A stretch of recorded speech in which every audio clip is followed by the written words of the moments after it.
काश्यश्च परमेश्वासः शिखंडी च महारथा। सोचिए, कुरुक्षेत्र का वो मैदान, दोनों तरफ सेनाएं सज चुकी हैं, शंखनाद होने को है, हवा में जैसे एक तनाव है। और इसी माहौल में ये शब्द गूंजते हैं। आखिर ये कौन है जिनका नाम लिया जा रहा है, और इस क्षण में इनका जिक्र क्यों इतना मायने रखता है? ये शब्द भगवत गीता के पहले अध्याय से है, 17वां श्लोक है ये, और समय कुरुक्षेत्र युद्ध शुरू होने से ठीक पहले का। दुर्योधन अपने गुरु द्रोणाचार्य के पास जाता है और सामने खड़ी पांडव सेना को देखते हुए उनके कुछ प्रमुख योद्धाओं का नाम लेता है। ये एक तरह से कह सकते हैं कि विरोधी खेमे की ताकत का आकलन है, जो युद्ध के बिल्कुल पहले किया जा रहा है। अच्छा, तो आज की हमारी ये गहन चर्चा इसी श्लोक पर आधारित है।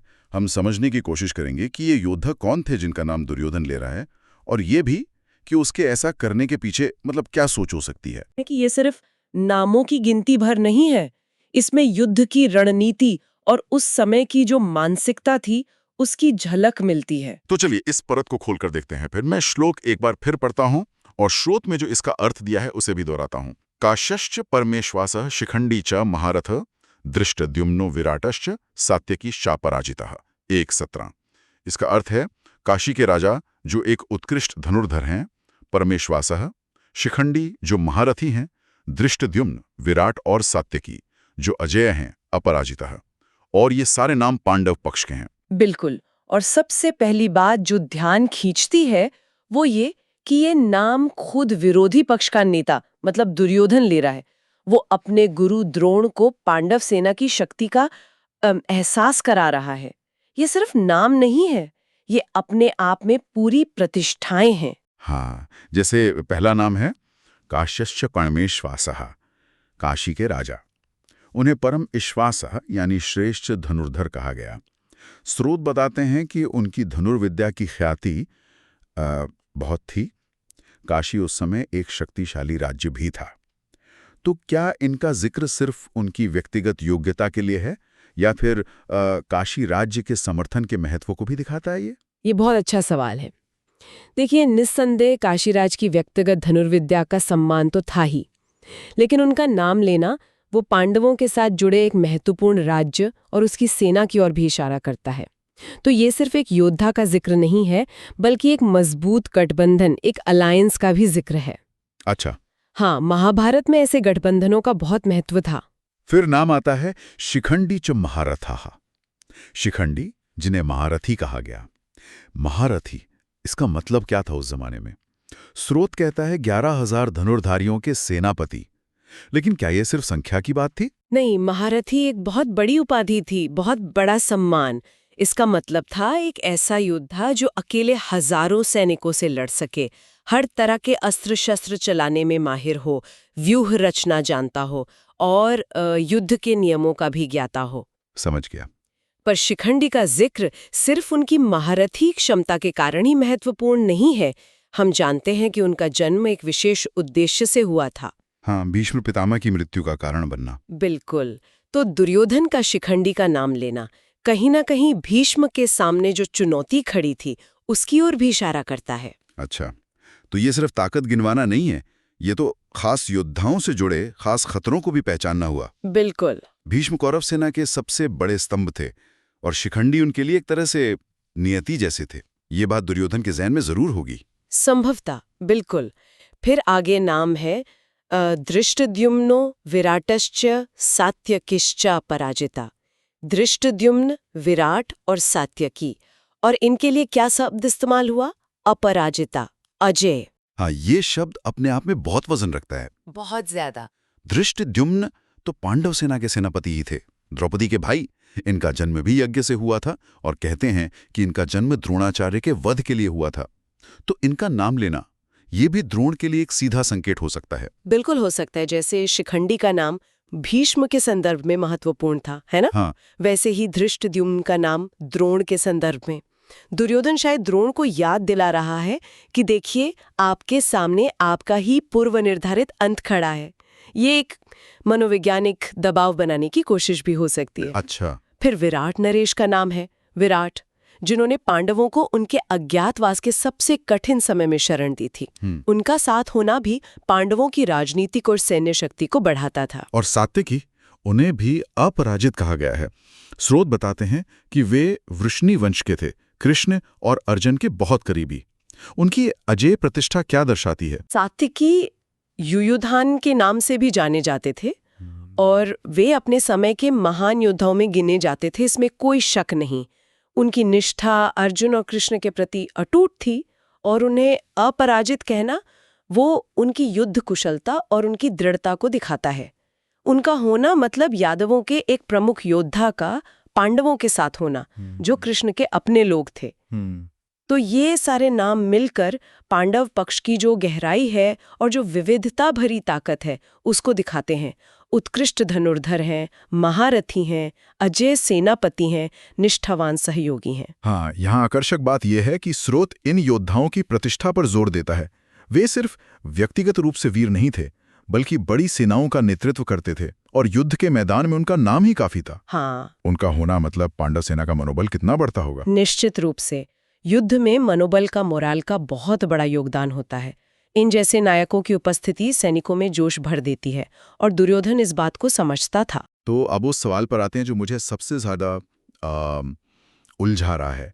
दुर्योधन आखिर द्रोणाचार्य को ये सब क्यों गिना रहा है? क्या वो डर गया है या ये सिर्फ एक रणनीतिक चाल है, जैसा स्रोत संकेत देता है? पर रणनीति क्या है इसमें? सिर्फ शक्ति बताना?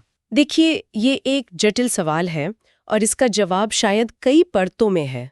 स्रोत इसे मुख्य रूप से रणनीतिक सोच से जोड़ता है, मतलब विरोधी की ताकत को कम ना आंकना, उसे स्वीकार करना।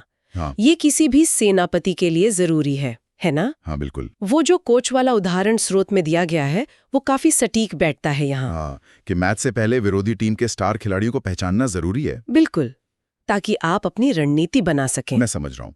तो एक तो ये कि अपनी सेना को अति आत्मविश्वास से बचाना, उन्हें ये याद दिलाना कि भाई सामने कड़ी चुनौती है, ये एक पहलू हुआ। हाँ, लेकिन क्या इसका एक और पहलू ये भी हो सकता है कि दुर्योधन द्रोण पर थोड़ा दबाव बना रहा हो? ये एक बहुत दिलचस्प संभावना है। बिल्कुल, जैसा हमने बात की, द्रोण के मन में पांडवों, खासकर अर्जुन के लिए एक स्नेह था, वो उनके गुरु थे। हाँ। तो धृष्टद्युम्न का नाम लेकर, जो उनके वध के लिए ही जन्मा था, दुर्योधन शायद उन्हें याद दिला रहा था कि ये धर्म युद्ध है और उन्हें अपने निजी भावों से ऊपर उठकर लड़ना होगा।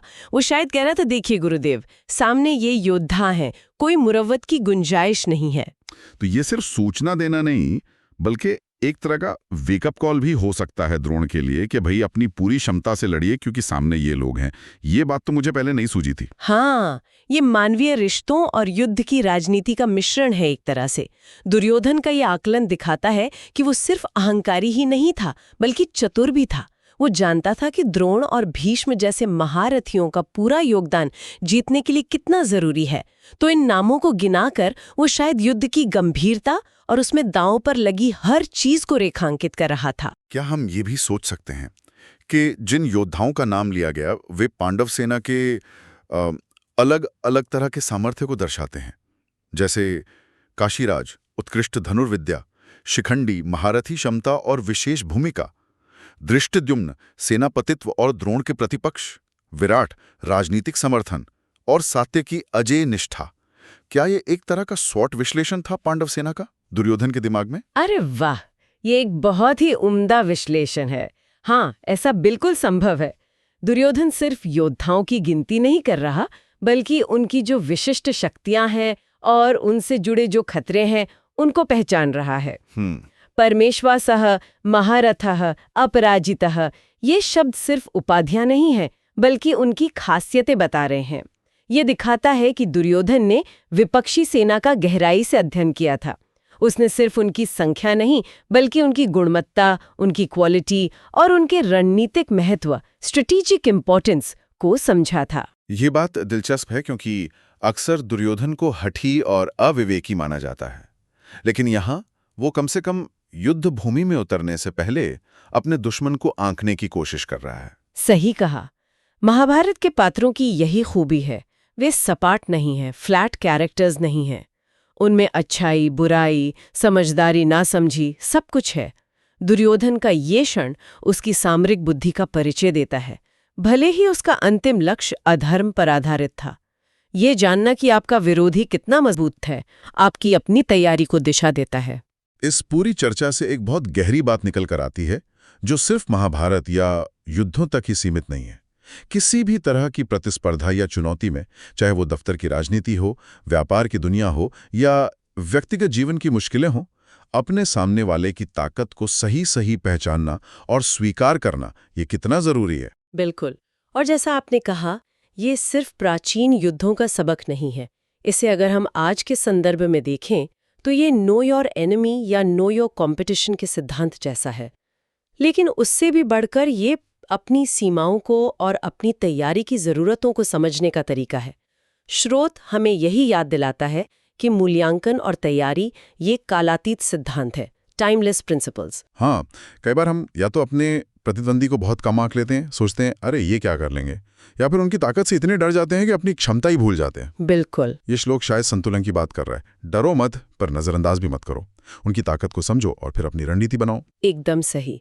इसे हम चाहे तो संज्ञानात्मक पूर्वाग्रहों, कॉग्निटिव बायसेस से भी जोड़ सकते हैं, जैसे अंडर एस्टिमेशन बायस, विरोधी को कम आंकना, या कन्फर्मेशन बायस, सिर्फ वही जानकारी देखना जो हमारी पहले से बनी हुई राय को सही साबित करे। दुर्योधन यहाँ कम से कम इस क्षण में इन पूर्वाग्रहों से ऊपर उठकर एक यथार्थवादी आकलन कर रहा है। वो पांडवों की शक्ति को स्वीकार कर रहा है, भले ही वो उसे पसंद ना हो। ये बात मुझे सोचने पर मजबूर करती है। क्या आज के दौर में जब सूचना इतनी ज्यादा है, हम सच में अपने प्रतिद्वंदियों का, चाहे वो व्यक्ति हों, कंपनियां हों या परिस्थितियां हों, क्या हम उनका निष्पक्ष आकलन करते हैं या हम अपनी ही धारणाओं के बुलबुले में रहते हैं? ये एक महत्वपूर्ण प्रश्न है और निष्पक्ष आकलन बहुत कठिन होता है, सच कहूं तो। इसमें अपनी भावनाओं, अपने अहंकार, अपनी इच्छाओं को अलग रखकर देखना पड़ता है। दुर्योधन का ये प्रयास, चाहे जिस भी मंशा से किया गया हो, हमें यही सोचने पर मजबूर करता है कि क्या हम अपनी चुनौतियों का सामना करने से पहले उनका वास्तविक रूप देखते हैं या सिर्फ वो रूप जो हम देखना चाहते हैं। तो अगर हम इस पूरी बातचीत को समेटें तो हमने भगवद गीता के श्लोक 1 से 17 को देखा। इसमें पांडव पक्ष के योद्धाओं, काशीराज, शिखंडी, धृष्टद्युम्न, विराट और सात्यकी का जिक्र है। हमने समझा कि ये सिर्फ नाम नहीं, बल्कि अपनी विशेष योग्यताओं, परमेश्वासा, महारथा, अपराजिता और रणनीतिक महत्व के कारण पांडव सेना के स्तंभ थे। हाँ, और हमने ये भी देखा कि दुर्योधन का इन नामों को लेना सिर्फ एक सूची बनाना नहीं था, ये एक बहुस्तरीय क्रिया थी। इसमें रणनीतिक आकलन था, शायद द्रोण जैसे योद्धाओं पर मनोवैज्ञानिक दबाव बनाने की कोशिश थी, और युद्ध की गंभीरता को स्वीकार करना भी शामिल था। ये दिखाता है कि वो विरोधी की ताकत को पहचान रहा था। और हमने ये भी समझा कि ये सबक आज भी उतना ही प्रासंगिक है, उतना ही रेलेवेंट है। किसी भी चुनौती का सामना करने के लिए, चाहे वो व्यक्तिगत हो या पेशेवर, सामने वाले की या स्थिति की वास्तविक शक्तियों और कमजोरियों का निष्पक्ष मूल्यांकन करना, ये अपनी सफलता की रणनीति बनाने का पहला और शायद सबसे महत्वपूर्ण कदम हो सकता है। निश्चित रूप से ये श्लोक एक छोटी सी खिड़की है जो हमें युद्ध शुरू होने से ठीक पहले के तनाव, रणनीतिक सोच और मनोवैज्ञानिक दाव पेच की दुनिया में झांकने का मौका देती है। ये याद दिलाता है कि महाभारत सिर्फ शस्त्रों का युद्ध नहीं था, बल्कि बुद्धियों और मनस्थितियों का भी टकराव था। इससे एक विचार मन में आता है जिस पर शायद हम सबको सोचना चाहिए। क्या किसी दूसरे की या किसी विरोधी की शक्ति को निष्पक्ष रूप से स्वीकार कर लेना असल में अपनी ही ताकत की निशानी है? क्या यथार्थ को, रियलिटी को स्वीकार करने में ही आगे बढ़ने का रास्ता छुपा होता है, बजाय इसके कि हम उसे नजरअंदाज करें या उससे डरें? ये सवाल मैं हमारे श्रोताओं के लिए छोड़ता हूं सोचने के लिए।